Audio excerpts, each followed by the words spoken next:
Hey there, I'm Jen Persicki and I'm a full-time realtor in the Pikes Peak region of Colorado. And today I wanted to talk to you about the home inspection checklist. So whether you're a buyer or a seller, this is for you because you want to know what is going to happen in a home inspection.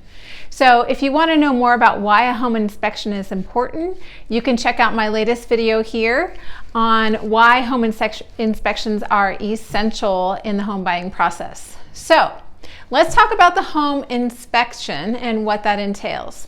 You will have a home inspector that will come out to the home.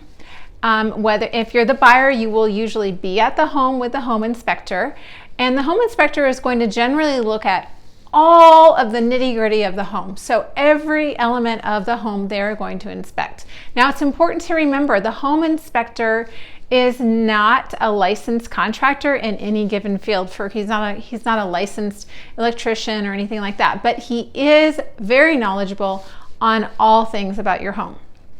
So let's start with the exterior. What is he going to look at with the exterior?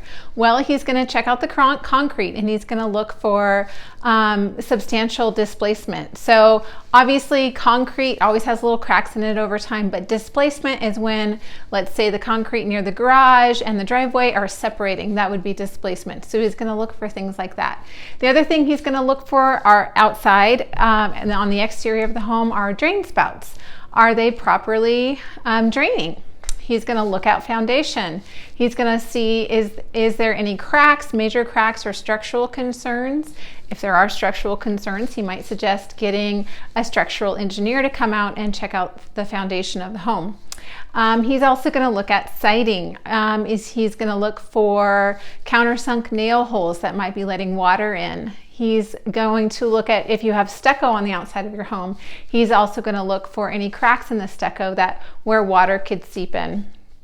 And the other thing he's going to look at on the exterior is the paint. Is it faded or is it really cracked? Is there dry rot or anything like that? So he's going to check out that. He's going to look at the windows. He's going to check for any chipped or cracked or glazing that is broken in the windows. He's going to look for foggy windows. That can mean there's a seal that's broken.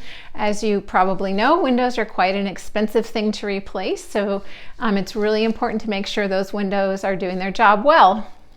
He's going to look into the attic, and in the attic he's going to check for a few things. He's going to check for the insulation and making sure that it's performing well, it's doing its job, it's effective. He's going to look for any obvious leaks, usually in the roof area.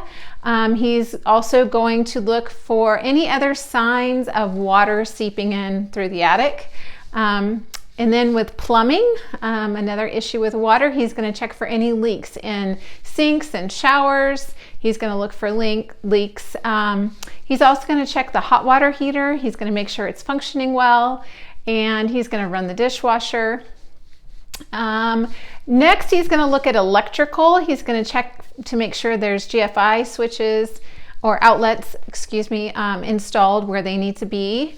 He's going to make sure all the switches work. He's going to make sure all the outlets work. And if they aren't working, why aren't they working? He's going to look at the electrical panel, whether that's in the garage or on the outside of the home. He's going to make sure that the panel isn't overloaded and is all distributed evenly.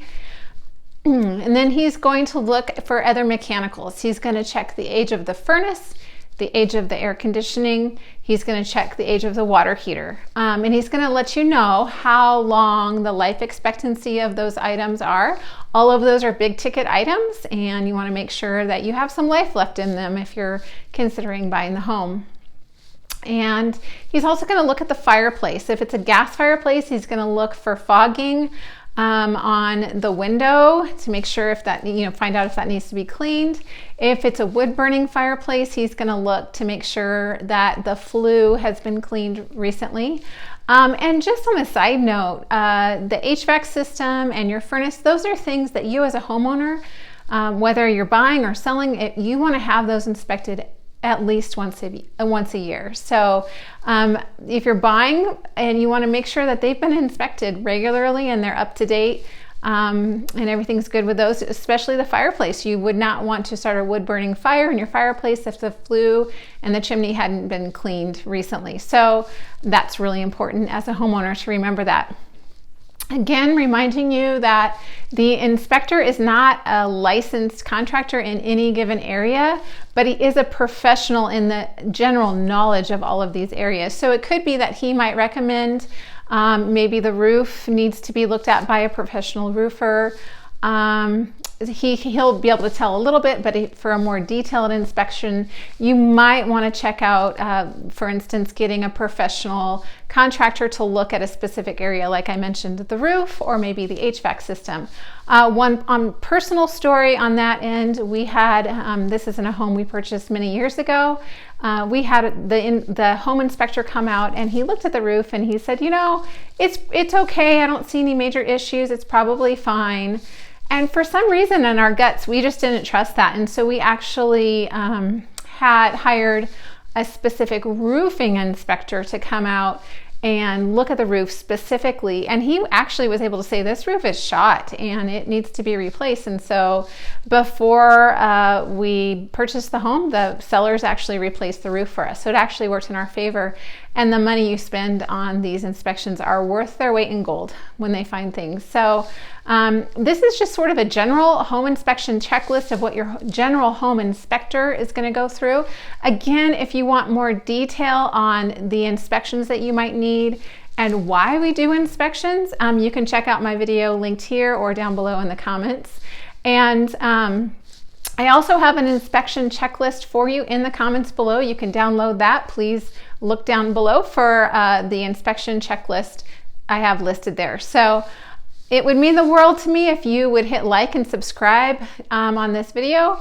I am putting out new content weekly on everything that pertains to real estate and everything that pertains to living in the Colorado Springs area. So again, my name is Jen Persicki with Persicki Real Estate. Thank you so much for watching.